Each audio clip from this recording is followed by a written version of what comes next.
بہت سے لوگ حلال اور حرام کھانے کھلانے میں تمیز کرنے سے بہت قاصر ہو گئے ہیں۔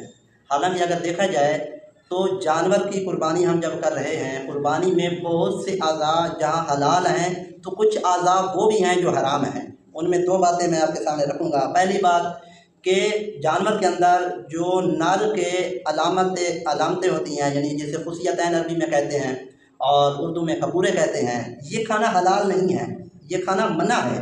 اور بعض لوگ اس کو ہوٹل کے اوپر جو ہے وہ تل کر، اور بعض لوگ اس کو بھون کر کھاتے ہیں۔ اور ہمارے جنوبی پنجاب میں تو یہاں تک بھی ہے کہ جس کے منہ سے لارے اور تھوکیں ٹپکتی رہتی ہوں تو وہ کہتے ہیں جناب آپ کپورے کھا لیں، آپ ٹھیک ہو جائیں گے۔ تو یاد رکھیے، حلال کے ذریعے اپنے جو شب و روز کے معمولات ہوتے ہیں اور ٹوٹکے ہوتے ہیں وہ آزمائیے، حرام پر نہ آزمائیے۔